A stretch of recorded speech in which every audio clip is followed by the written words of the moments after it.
Hey, what's up, good people? So technically, we're starting our live stream for this particular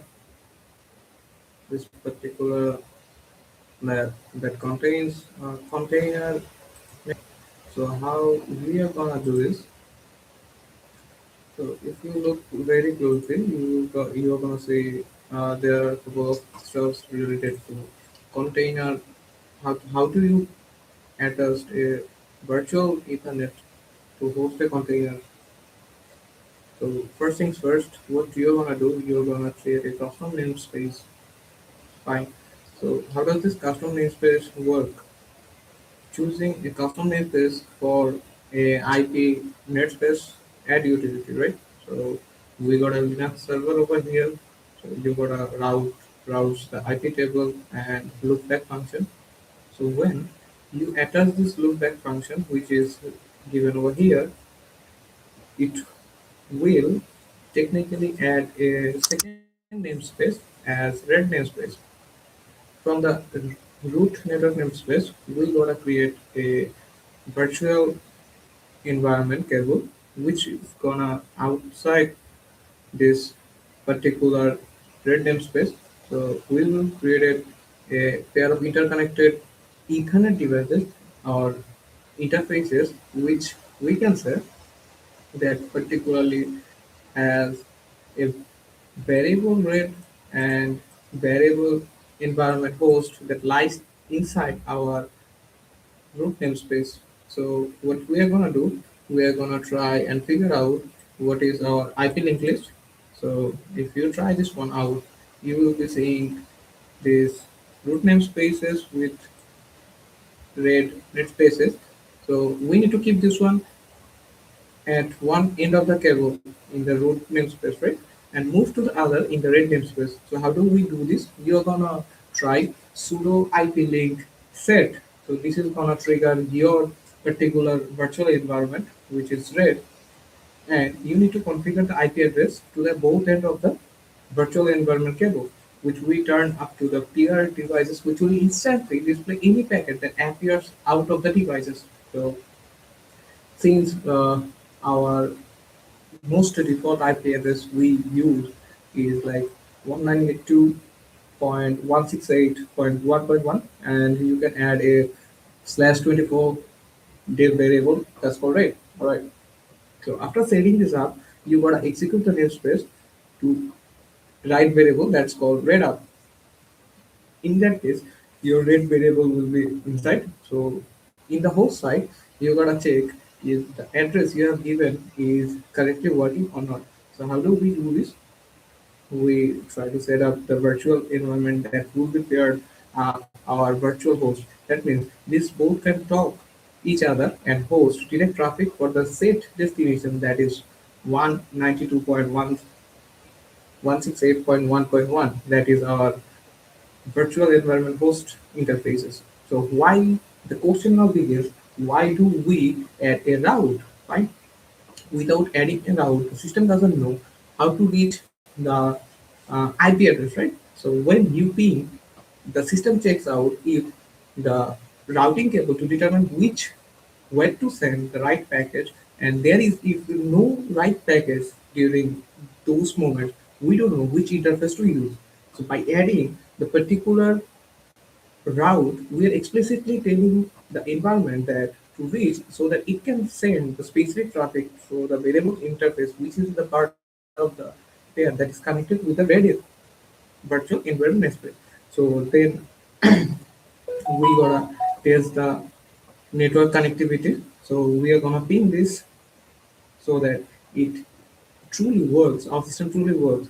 And again, when you try to ping the virtual environment net space of the rate that Justbin has created, it will send 64-bit data to 60, sorry, beg my pardon. So 64 byte data from the ping statistics. So you're gonna check this if it is sent it correctly or not. And to add more to this, you're gonna check if the virtual host is working or not. So we're gonna do this. What we're gonna do, if how you're gonna do it, you gotta activate the server. in the VS Code and you will explore the code all by yourself. In such cases, I will be helping you regarding this particular system that is built on over here, right? So in such cases, in such cases, we will move back to another stuff. So let me clear stop sharing for this particular moment, if you don't mind.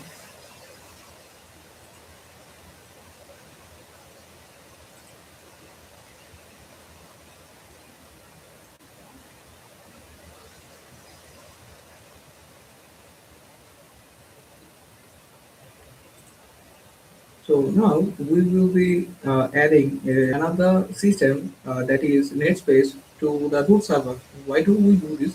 We are doing this to connect the container network namespace to the root server due to the fact that when the binary namespace is talking, we need a specific bridge.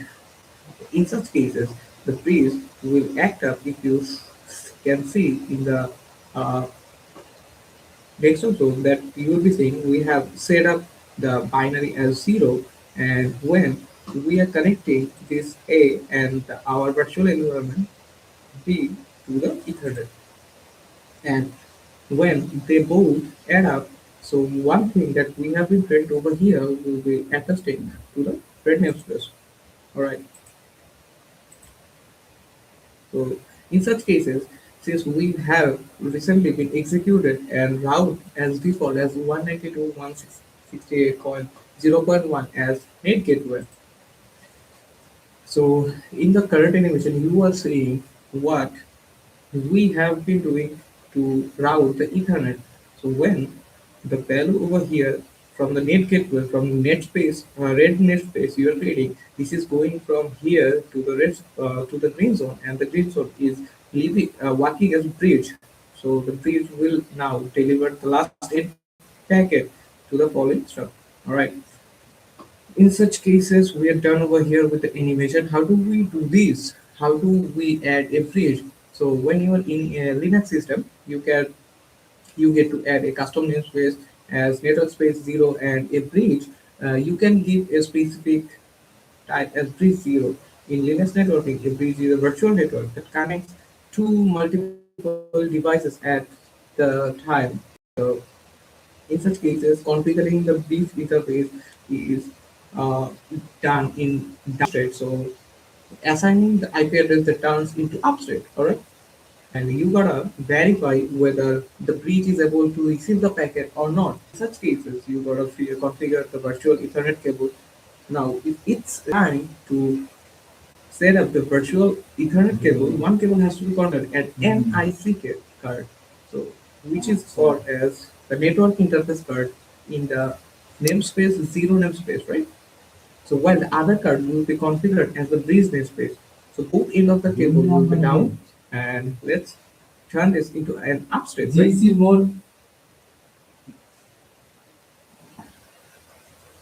So configuring the namespace 0 as namespace, we need to configure or assign the IP net address as cable Ethernet 0 and turn the loopback interfunction as upstate, right?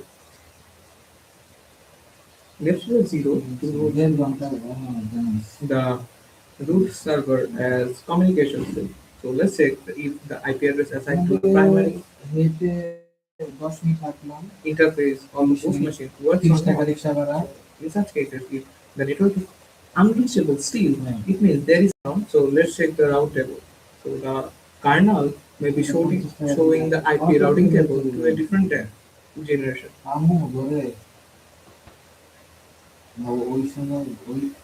So in such cases, if any destination within the 192.168 and 0 and 1 might not be reached by your cable Ethernet interface without the need of a specific gateway, we need to add a default gateway in the route table. And both will be able to do this, and we ping this once again. And in such cases, I will show you a stream where you can do this all by yourself. I hope we are done for today. Thanks for being with us. Happy Victory Day. Peace.